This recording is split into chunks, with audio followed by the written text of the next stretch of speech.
چاہیے، مل کر ہم نے کام کرنا ہے، اور اس میں کوئی تمیز نہیں کرنی کہ یہ میرا ہے یہ تمہارا ہے، یہ میرا تمہاری کی بات نہیں ہے، ہمارا ہے، یہ ہماری ذمہ داری ہے مل کر۔ تو میں نے یہ واضح ہدایت دی ہیں کہ جناب گنڈاپور کی حکومت کے ساتھ مل کر وفاق کو ہمیں جو بھی ہمارے وسائل ہیں وہ عوام کی خدمت میں ہمیں اس کو نچھاور کرنے ہیں۔ اس حوالے سے بجلی کے وزیر جناب سردار اویس لغاری سیکرٹری پاور وہ اس وقت کے پی میں موجود ہیں، اور آپ کے منیر میں اور سوات میں جو 47 فیڈرز تھے ان میں سے 37 فیڈرز دوبارہ کام بجلی کے کرنا شروع کر دیے ہیں، اور کل میں نے ہدایت دی ہیں واضح کہ کہیں اگر بجلی کا بل پے ہوتا ہے یا نہیں ہوتا، ماضی میں پے ہوا یا نہیں ہوا، 1 ہفتے کے لیے ہم ہر جگہ بجلی پہنچائیں گے تاکہ جو ہمارے جو اس وقت مصیبت میں گھرے ہوئے ہمارے بھائی بہن بیٹے بیٹیاں مائیں ان کو کوئی تکلیف نہ پہنچے۔ لہذا جہاں پر یہ فیڈرز فوری طور پر بحال کیے جا رہے ہیں وہاں پر میں نے واضح ہدایت دے دی ہیں کہ 7 دن کے لیے بجلی وہاں پر ہر گھر کو پہنچے گی، چاہے وہ بجلی کا بل دیتے تھے یا نہیں دیتے تھے۔ اسی طریقے سے جو سڑکیں جو پل جو تباہ ہو گئے ہیں ان کو ٹھیک کرنے کے لیے ہمارے جو منسٹر کمیونیکیشن ہمارے سیکرٹری کمیونیکیشن اس وقت گلگت بلتستان میں ہیں۔ ابھی ہماری ایک بڑی کمپریہنسو میٹنگ ہوئی ہے جس میں سپاہ سالار فیلڈ مارشل سید حسن منیر موجود تھے، کور کمانڈر پشاور موجود تھے، چیئرمین این ڈی میں جو یہاں پر ہیں وہ بھی موجود تھے، اور متعلقہ ہمارے فیڈرل منسٹر امیر مقام اور احسن اقبال صاحب جو پلاننگ کے منسٹر ہیں، اور جو ہمارے کلائمیٹ چینج کے منسٹر ڈاکٹر مصدق ملک، انفارمیشن منسٹر عطا تارڑ صاحب یہاں موجود ہیں، اور باقی وزراء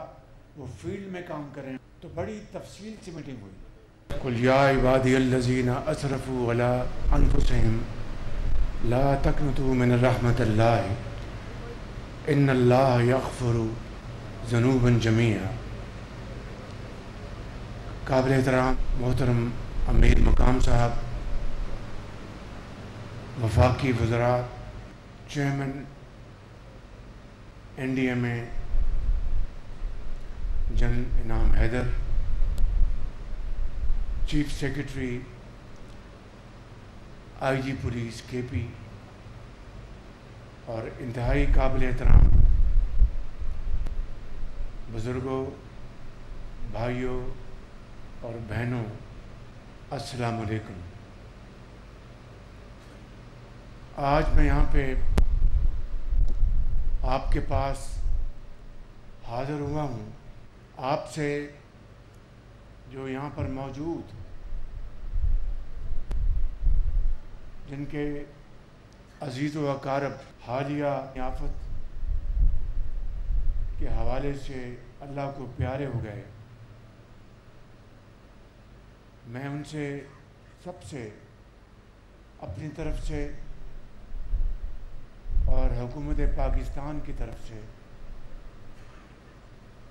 اور یقیناً صوبائی حکومت کی طرف سے اظہار افسوس کرنے آیا ہوں، اور ہم سب اللہ تعالیٰ سے دست بدعا ہے کہ آپ کے پیاروں کو اللہ تعالیٰ جنت الفردوس میں جگہ عطا فرمائے، اور آپ سب کو، آپ کے گھر والوں کو صبر جمیل عطا فرمائے کہ یہ آنن فانن بادل پھٹے اور انتہائی شدت سے جو پانی پہاڑوں سے پتھروں کو لے کر، درختوں کو لے کر طغیانی کی شکل اختیار کی، اور موقع بھی نہیں ملا اور وہ آنن فانن اس دنیا سے کوچ کر گئے۔ اس سے بڑھ کر اور کوئی یقیناً آپ کو صدمہ نہیں پہنچ سکتا۔ میں سمجھتا ہوں کہ یہ کہنا آسان ہے، کرنا مشکل ہے، کہ صبر کی تلقین ہمارا دین اسلام بھی دیتا ہے، لیکن صبر آنا یہ کوئی آسان کام نہیں۔ سوابی میں، شانگلہ میں، بنیر میں، سوات میں، لوئر دیر میں، باجوڑ میں، جنوبی وزیرستان میں اور مانسیرا میں یہ جو پچھلے چند دنوں میں یہ جو واقعات ہوئے ہیں، اس سے پاکستان کی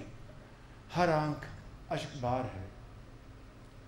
تقریباً 350 سے زائد ہمارے بہن اور بھائی کے پی میں شہید ہوئے ہیں، سینکڑوں زخمی ہوئے ہیں، اور ابھی بھی کچھ لاپتہ ہیں۔ اسی طریقے سے پنجاب میں، سندھ میں، بلوچستان میں، آزاد کشمیر میں، گلگت بلتستان میں، سب اگر آپ ملائیں تو یہ 700 سے زائد ہمارے بہن اور بھائی اللہ کو پیارے ہو گئے ہیں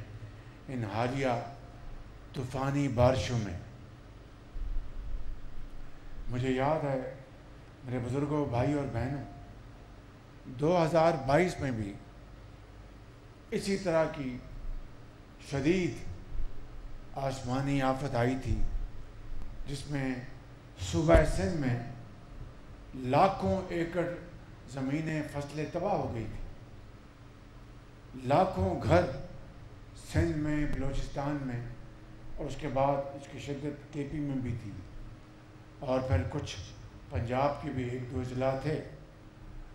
اور مجھے یاد ہے کہ میں پاکستان کے چپا چپا میں جہاں تک انسانی حد تک ممکن تھا میں پہنچا تھا، اور اس وقت وفاق نے صوبوں کی امدادی رقوم کے علاوہ 100 ارب روپیہ وفاق نے جہاں جہاں یہ تباہی آئی تھی وہ رقوم ان کو مہیا کی تھی۔ آج پھر وفاق صوبوں کے ساتھ مل کر یہاں پر کے پی میں جو ہمارے وزیر اعلیٰ ہیں، ان کی حکومت، چیف سیکرٹری بیٹھے ہیں، آئی جی بیٹھے ہیں، کے ساتھ مل کر ہم اس طوفان، اس چیلنج کا مقابلہ کر رہے ہیں۔ اور میں نے یہ واضح ہدایت دی ہیں، واضح، کہ اگر کوئی سڑک، اگر صوبے کی سڑک ہے یا کوئی ڈسٹرکٹ روڈ ہے یا پھر کوئی نیشنل ہائی وے ہے، اس میں نے کہا کہ کوئی تمیز نہیں کرنی۔ آپ نے صوبائی حکومت کے ساتھ مل کر، چاہے وہ کے پی ہے، چاہے وہ گلگت بلتستان ہے، چاہے وہ آزاد کشمیر ہے، یا اب کراچی میں بے پناہ کل بارش